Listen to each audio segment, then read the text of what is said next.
ನನ್ನ ಹಾಡು ನನ್ನದು ಕೇಳಿದಿರಲ್ಲ, ಫಿಲಮ್ ಹಾಡು, ಸುಪ್ರಭಾತ ಫಿಲಮ್ದು.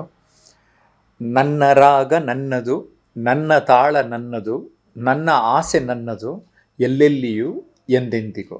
ನನ್ನಂತೆ ನಾನು ಇರುವೆನು, ನುಡಿವೆನು, ನಡೆವೆನು, ನುಡಿವೆನು ಈ ಬಾಳಲಿ, ಮೋಡ ನೀಲಿ ಬಾನಿಗೆ. ಈ ಹಾಡು ಯಾಕೆ ಹೇಳಿದೆ ಅಂದರೆ, ಈ ಕಾನ್ಸೆಪ್ಟ್ಗೆ ಹತ್ರ ಇರುವ ಒಂದು ಕೃತಿಯನ್ನು ಬರೆದಿದ್ದೇನೆ. ಅದು ಲೈಫು ನಮ್ಮದೇನೆ ಅಂತ.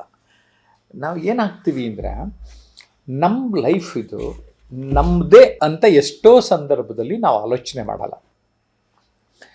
ನಮ್ಮ ವೀಕ್ಷಕರು ಈ ನಿಟ್ಟಿನಲ್ಲಿ ಆಲೋಚನೆ ಮಾಡಲಿ, ಓದುಗರು ಈ ನಿಟ್ಟಿನಲ್ಲಿ ಚಿಂತನೆ ಮಾಡಲಿ ಅಂತ ನನ್ನ ವಿಚಾರಧಾರೆಗಳನ್ನು, ನಮ್ಮ ಬದುಕಿನಲ್ಲಿ ಆದ್ಯತೆ ಯಾವಾಗಲೂ ನಮ್ಮ ಬಗ್ಗೆ ಇರಬೇಕು. ಜಾಹೀರಾತು ಅಡ್ವರ್ಟೈಸ್ಮೆಂಟ್ ನೀಡಲು ಸಂಪರ್ಕಿಸಿ 9535808456.